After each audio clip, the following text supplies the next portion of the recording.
اهلا بيكم. من اكتر الحاجات الترندي جدا في الفتره اللي فاتت الكيرلي هير. حاجه مهمه جدا لكل الستات، الامهات والبنات.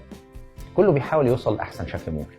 محدش بيفكر هو انا ايه الانسب لي وربنا خلقني كده ليه. ربنا خلق الشعر الشعرايه الواحده مكونه من 3 طبقات.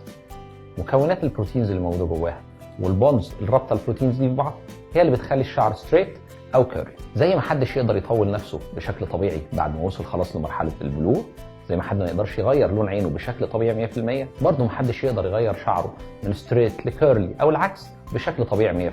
الشعر الكيرلي شعر جميل بيختلف في خصائصه عن الشعر الستريت. المهم ان احنا نعرف ازاي نعتني بيه علشان نقدر نحافظ عليه وناخد المظهر الجميل واللي في نفس الوقت ما يبقاش متعب لينا في العنايه بيه. الشعر الكيرلي زي اي شعر محتاج ان هو يتغسل اسبوعيا بالشامبو، بس ممكن لو الشعرايه جافه شويه ما نغسلهاش بمعدل زي الشعر الدهني. بعد الغسيل بالشامبو محتاجين نستخدم كونديشنر.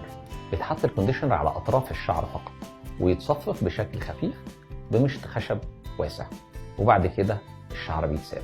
ما يتربطش الشعر ابدا وهو مبلول، ونحاول ان احنا نبعد عن الستريتنرز قدر المستطاع. ايه المشكله بالنسبه ان احنا نستريتن الشعر الكيرلي او ان احنا نحاول نفرده؟ المشكله ان كل الحاجات اللي ممكن تعمل كده حاجات هتأذي الشعر على المدى الطويل، وقد يكون كمان على المدى القريب.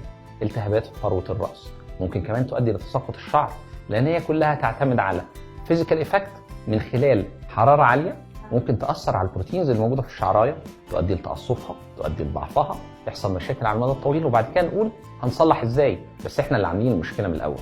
والطريقه الثانيه بتبقى طريقه كيميكال، بندخل مواد كيماويه او بندخل بروتينز عن طريق الحراره برضه في معظم الاحيان جوه البروتينز اللي موجوده اساسا جوه الشعرايه، وده مش طبيعي، ده بيؤدي لمشاكل بتحصل على المدى الطويل.